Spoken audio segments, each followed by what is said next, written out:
Trong video Creepy Tale 3, khi đọc bình luận của mọi người thì Chloe đã suy nghĩ rất nhiều liệu rằng series Creepy Tale có thực sự đen tối như mọi người nói hay vốn dĩ bản chất của những câu chuyện cổ tích còn đáng sợ hơn trong trò chơi rất nhiều. Hãy cùng tìm hiểu xem nha. Khi lớn lên, ta sẽ nhận ra những câu chuyện cổ tích chỉ là sự giả dối. Ếch không thể biến thành hoàng tử, vất vả chưa chắc đã được báo đáp, vịt không thể trở thành thiên nga. Nhưng những điều tốt đẹp trong truyện cổ tích đều là thật, giống như series game Creepy Tale vậy. Dù những câu chuyện cổ tích được biến tấu theo một hướng hắc ám, nhưng nó vẫn mang lại những ý nghĩa tích cực. Hôm nay, hãy cùng Mọt Game tìm hiểu những câu chuyện cổ nào đã xuất hiện trong series Creepy Tales. Creepy Tale 1: Hansel và Gretel. Trong Creepy Tale 1, ta sẽ vào vai một cậu bé đang vào rừng hái nấm cùng anh trai. Nhưng vì mải mê đuổi theo một con bướm phát sáng, người anh đã vô tình lạc vào nhà của đám quái vật lông lá và bị chúng bắt giữ. Buộc người em trai phải bước lên hành trình giải cứu anh mình. Câu chuyện trong Creepy Tale 1 thực ra khá đơn giản và mơ hồ. Chúng ta không thể chắc chắn được Creepy Brothers đã xây dựng nó từ câu chuyện cổ tích nào, nhưng cá nhân tôi nghĩ nó có liên quan lớn đến câu chuyện cổ tích Hansel và Gretel của anh em nhà Grimm. Chuyện kể rằng vì gia đình nghèo đói, cha mẹ của Hansel và Gretel đã quyết định bỏ rơi hai anh em trong rừng nhiều lần cho đến khi cả hai không thể tìm thấy đường về nhà nữa. Chi tiết Hansel và Gretel đuổi theo chú chim lông trắng mà cả hai nhìn thấy khi ở trong rừng có rất nhiều điểm tương đồng với hình ảnh hai anh em đuổi theo con bướm trong Creepy Tale 1. Tuy nhiên, ta sẽ không nhìn thấy ngôi nhà bánh ngọt nào trong game. Thay vào đó chỉ có đám quái vật lông lá đáng sợ. Ở bản truyện gốc, sau khi rơi vào tay mụ phù thủy, người anh Hansel đã bị mụ ta nhốt vào một cái củi nhỏ, còn cô em Gretel được thả bên ngoài để phục vụ mụ ta. Điều này rất giống với chi tiết người anh bị nhốt trong một chiếc lồng và người em là người giải cứu anh trai mình mà ta thấy trong suốt thời gian trải nghiệm game. Ngoài ra, chi tiết quan trọng nhất nhắc ta nghĩ ngay đến câu chuyện Hansel và Gretel là hình ảnh người em nấu một nồi súp nấm độc cho mụ phù thủy ăn để mụ ta lăn đùng ra bất tỉnh. Tuy chi tiết này không giống hoàn toàn bản truyện gốc, nhưng nó có đề cập đến việc người em phải nấu súp và mụ phù thủy bỏ mạng dưới tay của người em. Và nếu xét theo mặt nào đó, tôi cảm thấy cái cách người em trong Creepy Tale 1 sử dụng để tiêu diệt kẻ xấu xa vẫn còn những đạo chán so với việc Gretel xô mụ phù thủy vào cái lò đang rực lửa trong bản của anh em nhà Grimm. Creepy Tale 2: Bà Chúa Tuyết. Sang Creepy Tale 2, ta sẽ thấy rằng dù đây là hai phần game riêng biệt, nhưng chúng lại có liên quan rất lớn với nhau. Bằng chứng tiêu biểu nhất chính là hình ảnh con bướm vàng mà hai anh em ở phần 1 đã đuổi theo. Sự xuất hiện của các cô bé xấu xa, cũng như những con quái vật đã xuất hiện thoáng qua trong phần 1. Vậy nên, thật khó để xác định phần 2 được lấy cảm hứng từ câu chuyện cổ tích nào. Rất nhiều bạn nói rằng Creepy Tale 2 phần nào đó vẫn được phỏng theo câu chuyện Hansel và Gretel của anh em nhà Grimm như ở phần 1. Nhưng tôi cảm thấy nó lại giống với câu chuyện về bà Chúa Tuyết của Anderson hơn. Bà Chúa Tuyết hay Nữ Chúa Tuyết là một trong những câu chuyện nổi tiếng của Hans Christian Andersen. Câu chuyện kể về tấm gương có khả năng mê hoặc người khác do những con quỷ tạo ra, tương đồng với chiếc vương miện có thể làm những cô bé trở nên xấu xa trong game. Một ngày nọ, mảnh gương đã găm vào tim của cậu bé tên Kay khiến Kay thay đổi.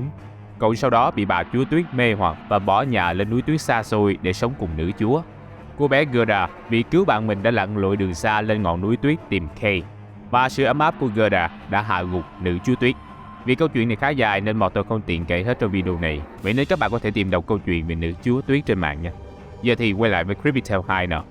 Dù đã thay đổi giới tính nhân vật cũng như những tình tiết bên trong, nhưng ta có thể thấy những điểm tôi liệt kê ở trên có rất nhiều điểm tương đồng với những gì đã xảy ra trong Creepy Tale 2.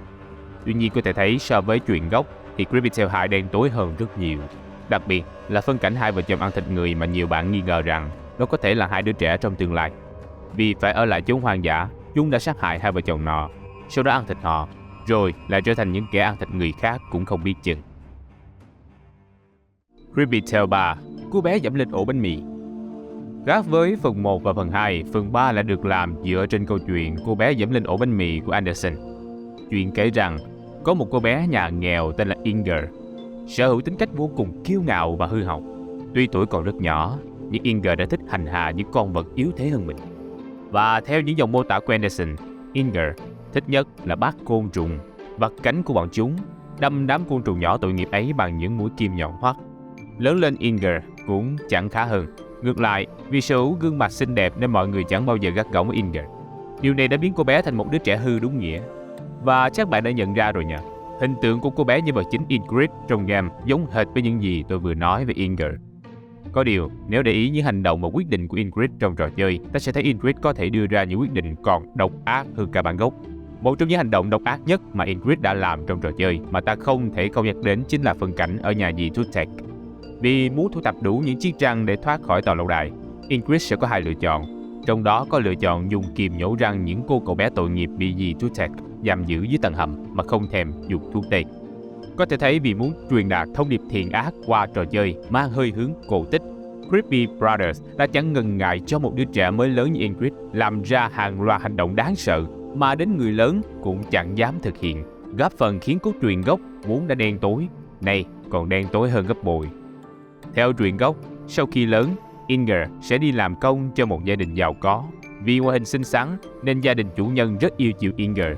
Thế là cuộc sống giàu sang ở nhà chủ làm cô bé chẳng buồn về nhà với cha mẹ nữa. Nhưng một ngày nọ, chủ của Inger đã đưa cho cô bé một ổ bánh mì trắng và bảo Inger hãy mang nó về thăm bố mẹ. Còn trong bản trò chơi, ta có thể thấy Creepy Brothers đã đổi tình tiết này lại thành mang bánh mì về cho bà của mình. Và cũng như những gì đã xảy ra trong trò chơi, trên đường về nhà, Inger phải băng qua một vùng đầm lầy. Và vì không muốn làm bẩn đôi giày của mình, cô bé đã ném ổ bánh mì xuống vũng bùn, rồi giẫm lên nó. Và bạn biết chuyện gì xảy ra sau đó rồi đấy, Inger đã bị trừng phạt vì hành động của mình. Nhưng nếu trong bản gốc Inger bị bà chủ đầm lầy kéo xuống, thì trong bản trò chơi, cô bé Ingrid của chúng ta lại bị một con quỷ nhỏ tên Molek lôi xuống địa ngục. Nhưng dù có thay đổi tình tiết thì ý nghĩa mà Creepy Tale 3 muốn truyền đạt vẫn không thay đổi so với bản gốc. Ấy là nếu bạn làm quá nhiều điều xấu xa, bạn sẽ bị trừng phạt cho tội lỗi của mình. Giống như Inger vậy, trong bản truyện gốc, cô bé đã bị giam giữ mãi mãi bên dưới đầm lầy, nghe mọi người bàn tán về mình bằng những câu chuyện và lời lẽ cay nghiệt. Chỉ đến khi có một người mở rộng tấm lòng mình, cảm hóa sự bướng bỉnh luôn chiếm ngự trong lòng Inger, cô bé mới dần được giải thoát khỏi sự dằn vặt dài đằng đẵng. Còn trong game, Ingrid phải trải qua hàng loạt thế giới đáng sợ, nơi cô bé có thể mất mạng bất kỳ lúc nào. Dù tôi không đề cập phần này trong video về cốt truyện, nhưng bạn biết địa ngục là một nơi thế nào rồi đấy. Và những cái chết của Ingrid ở nơi này chẳng được đẹp đẽ chút nào đâu. Tôi biết là kiểu gì đến đây cũng sẽ có bạn nói là người tàn ác thì sống thảnh thơi, phản diện thì đến cuối phim mới phải trả giá. Thế thì sao phải làm người tốt? Vậy tôi muốn hỏi lại, chúng ta định nghĩa thế nào là người tốt? Khái niệm tốt xấu thật ra không hề cố định. Nó thay đổi theo góc nhìn của lịch sử và sự phát triển của thời đại. Thế giới chúng ta vốn là một màu xám, là sự giao thoa giữa cái thiện và cái ác. Chẳng hạn như bạn giúp một người ăn xin là tốt, nhưng điều đó là làm họ lười biếng lao động, là xấu. Bạn khắt khe với một người là xấu, nhưng điều đó là làm họ phát triển, thì đó lại là điều tốt. Lại như trong câu chuyện của Hansel và Gretel, hai đứa trẻ đẩy một phù thủy vào lò lửa là xấu, nhưng nó lại giúp cứu nhiều người, ấy là tốt. Vậy nên, tùy vào góc nhìn của chúng ta, sự việc sẽ thay đổi giữa thiện và ác. Tốt sẽ luôn đi kèm với xấu. Những câu chuyện cổ tích luôn muốn truyền đạt với chúng ta rằng thiện ác tự ở lòng người. Đương nhiên, ngoài câu chuyện về cô bé dẫm lên bánh mì, trong phần 3 của series Creepy Tale còn có sự xuất hiện của những câu chuyện cổ tích khác. Chẳng hạn, hình tượng thế giới kỳ lạ mà con quỷ Molek gọi là địa ngục được tham khảo từ thế giới kỳ diệu trong câu chuyện Alice in the Wonderland. Ta có thể thấy rõ điều đó qua hình tượng chú sâu bướm ngồi phê pha thuốc phiện ở khu mộ. Hoặc phân cảnh Ingrid rơi xuống địa ngục cũng khá giống cách mà cô bé Alice đã đặt chân đến Wonderland. Ngoài ra, trong kết thúc xấu xa của Ingrid, ta sẽ thấy cô bé đeo vương miện rồi đi qua thác nước, dù không biết Ingrid sẽ đi đâu sau đó. Nếu như sau khi xem lại Creepy Tale phần 2 để làm video này, tôi nhận ra không phải cô bé đã dụ dỗ em gái của nhân vật Lars trong phần 2 rất giống Ingrid hay sao?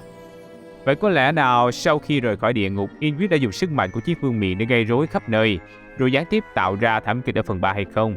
Bạn nghĩ sao về vấn đề này? Hãy để lại bình luận bên dưới cho tôi biết với nha. Và phía trên là tất cả những câu chuyện mà tôi nghĩ nhà phát triển Creepy Brothers đã dùng để xây dựng câu chuyện trong series Creepy Tale. Bạn có nghĩ giống tôi không? Hay cảm thấy có câu chuyện nào phù hợp hơn những câu chuyện tôi đã liệt kê ở trên? Hãy để lại bình luận bên dưới cho Mọt tôi biết với nha. Và bây giờ thì tôi là Mọt Game. Xin chào và hẹn gặp lại các bạn trong những video sau. Bye bye. Có thể thấy vì muốn truyền tải toàn bộ thông điệp thiện ác thông qua trò chơi nên Creepy Brothers đã vô tình khiến cho 3 phần của series trở nên vô cùng đen tối hơn những câu chuyện gốc. Và hẹn mọi người ở video vào Chủ nhật tuần này nha.